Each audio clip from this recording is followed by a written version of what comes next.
Today I'm delighted to be joined by Atholl Duncan. Atholl has held a number of senior leadership and high-profile positions, including former head of news and current affairs at BBC Scotland, former executive director at the Institute of Chartered Accountants of Scotland, and former chair at the British Horse Racing Authority. Currently, Atholl is chair at UK Coaching, chair of the Scottish Salmon Producers Organisation, and chair of the Black Isle Group, a leadership development and performance improvement business.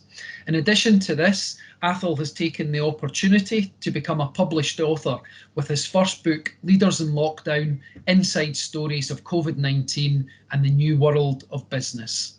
Hi there, Atholl, how are you? I'm very good, thank you. Almost locked down again, but in quite good form despite all that, Mark. So it's great to be on talking to you. Great, and I appreciate your time today.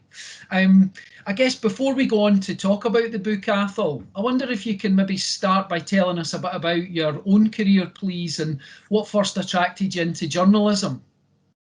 Well, my journalism career seems a long way away, but I suppose a couple of things got me into journalism. The first thing was that my careers master at school said that there was no possibility of me ever getting a job in journalism.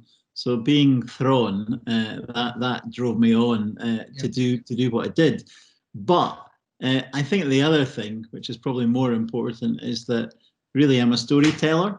You know, I like telling stories, and that was a natural place for me to go. And you know, my career's probably been in 3 chapters. The first was journalism and working with the BBC. The second was working to transform organisations like Scottish Water and the Institute of Chartered Accountants. My storytelling came in handy there. And then my third phase is really me as an executive coach trying to help other people and working in leadership development with Black Isle Group to help other people not make the mistakes that I made in the first 2 chapters. Yeah. And could you tell us about the book and I guess the inspiration behind writing it now? Well, I think, you know, early mid-March 2020, I was at a meeting in the City of London, and that was just at the very start of COVID. And it became apparent that we were actually going to experience something which was quite remarkable or unprecedented, which was the overused word of the crisis. So my first instinct was to try and record some elements of this moment in history, because I do think when we look back in 30, 40, 50 years' time, what's happened over the last months will be something that is long analysed by historians and by PhD students. So it really is a moment in history. So the first thing was to capture a bit of that firsthand. But with my executive coaching and leadership development hat on, it was really, what could we learn? What could we learn, first of all, from how these leaders coped with the crisis? And what could we learn about how the world of business will change in the future? And you've worked both directly and indirectly as part of executive leadership teams for many years. Were there new learnings that you picked up from writing the book and doing the interviews? And what, if anything, surprised you from the conversations you had? Well, I think there's many learnings from what we've been through. I mean, COVID-19 really challenged just about everything about the way that we run our businesses and the way that we do leadership. I mean, first and foremost, I think it was the end of the Superman command and control leader. And you saw that leaders with empathy seemed to do so much better in the crisis. I think the other thing that you noticed in leadership in this crisis was that the true entrepreneurs saw the opportunities. They were the quickest to change and adapt. They were the most agile. And I think there was another group of people who really hoped that it was just going to go back to the way it was. And it took them a while to realize that it's never going to go back to the way it was before COVID. So I think those two distinct groups. And to be honest with you, 1,000 other learnings from listening to these 28 people who had coped very well with the crisis, the way they led, how humble they were, how they were listening leaders, how they communicated. So I think the whole thing is just a big learning process that we want to share for people dealing with similar crisis in the future. And we want to share so that people can reset their business strategies, Mark, and hopefully we can reset a bit of society. And can you give us a bit of a flavour, Atholl, around you spoke about as 28 leaders that you've interviewed for this book. How did you come up with the people to speak to, and can you, I guess, bring to life some of the sectors and locations of people that you did speak to? Okay, so I started with people who were in my network, and two very famous Scottish CAs, Sir Brian Souter, who was the founder of Stagecoach, and Martin Gilbert, who was the founder of Aberdeen Asset Management. And then what I found was that people started suggesting other people that they thought would have a very valuable contribution. I spoke to my old BBC boss, Mark Thompson, who's now the chief executive or was the chief executive of the New York Times. We started to reach out in Hong Kong and in Singapore and across Europe and across the States. So there's some other fascinating people there. Mr. Ho Kwon Ping, who was the founder of Banyan Tree Resorts, and he saw all his 70-odd resorts around the world closed at some stage during this crisis. We reached out to leaders in Silicon Valley, Christian Lang, who's the CEO of TradeShift, which is a unicorn which thrived during the crisis, taking procurement digital. Will Ahmed, who's the CEO of Whoop, which is the wearable fitness technology app, and how he's trying to bring that into the executive world so that we can be more aware of our own physical and mental health, especially when we're going through such a crisis like that. And the list goes on, and they were all in their own rights had great insights into what was happening with their business, with their sector, and what humble people who all learned from the crisis. Mm-hmm. And two of the 7 trends you identify in the book, Atholl, are the new age of purpose and tackling inequality. It would be fantastic if we could use, I think, the shared experiences of the pandemic to come out of the other side of this with I guess, a fairer and more balanced world. Although I'm not sure that things are necessarily pointing in that direction just now, but what role do you think businesses of all sizes and the leaders within them have to play in this? And how positive are you that positive things will come out the back of our shared experiences?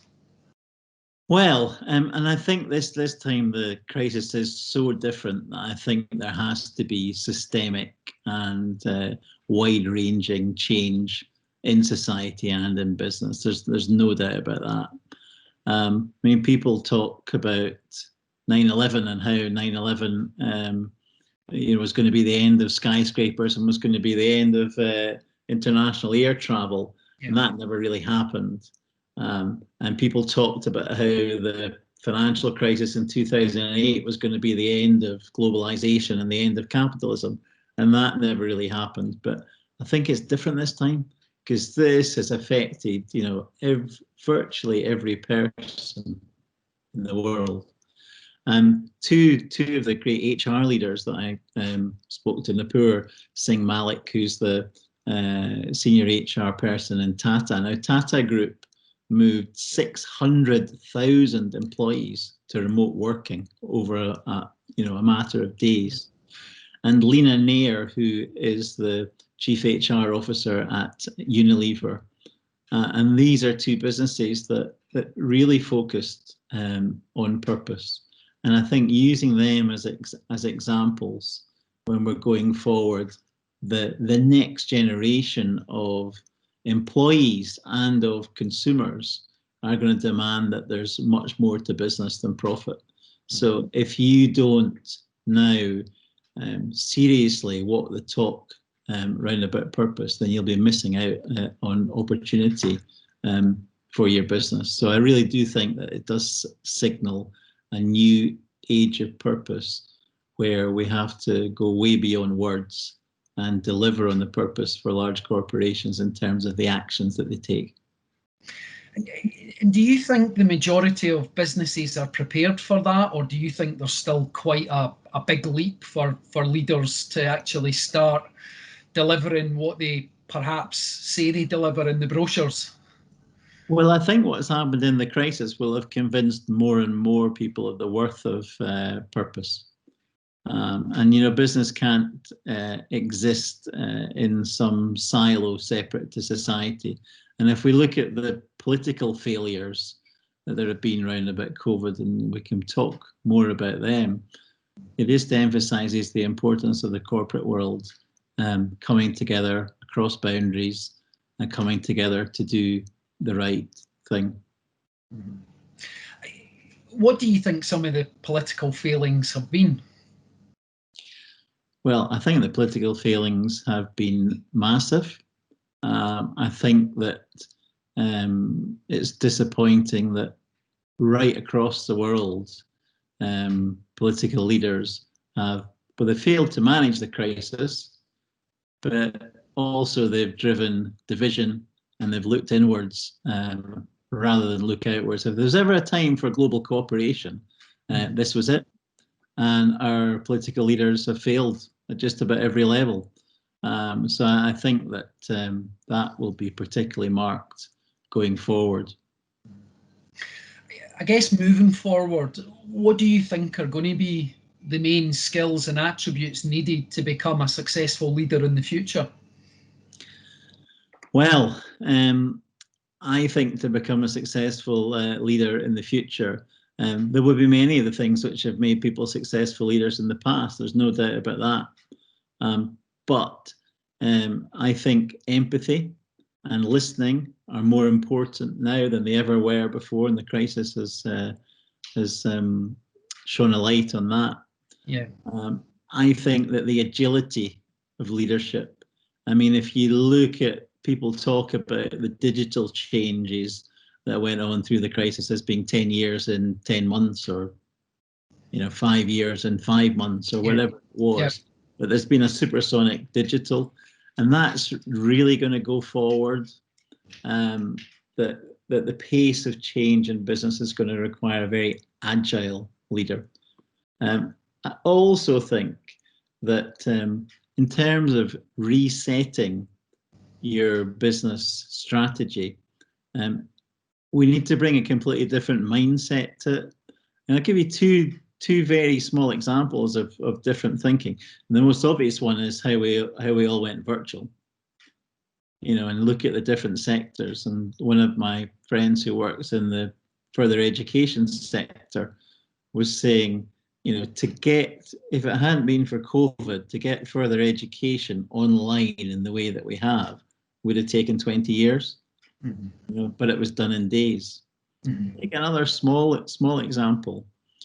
Look at the London Marathon, right? Yeah. So the London Marathon went virtual, and there's been people all over the country running their 26 miles on that day to raise money for charity. Now, that's probably changed the business model for that organisation. No longer is it just about the number of people that you can get around London. I don't know what it is, whether it's 20,000 or whatever it is. No longer is that event restricted to that number of people.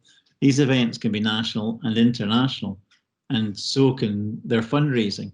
But no one thought of that. That was in no one's mindset. Now, there will be 1,000 different examples like that around 100 businesses of how stuff that we can't think of, that we couldn't think of before COVID, will now be a mindset of change and changing business models in the future after COVID.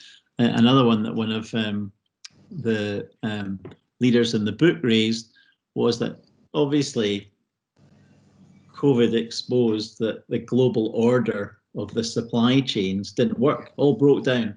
Yeah. So borders were closed, parts, supplies, trade couldn't take part, goods couldn't move, and manufacturing in many cases ground to a halt.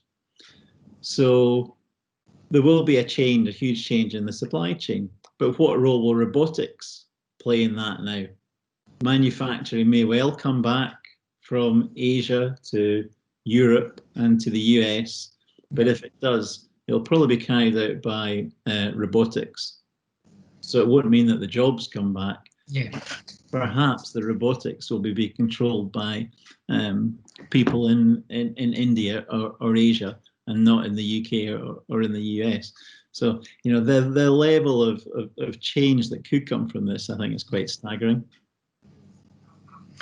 I guess to close off and to take the opportunity to get the views of a former head of news and current affairs at the BBC, how damaging do you think the emergence of so-called fake news has been around the world, and how would you assess the job done by the mainstream media outlets in reporting the pandemic since the start of the year? Personally, fake news, I think, is not as big a challenge as untruthful politicians. Okay. And the two have kind of gone together, haven't they?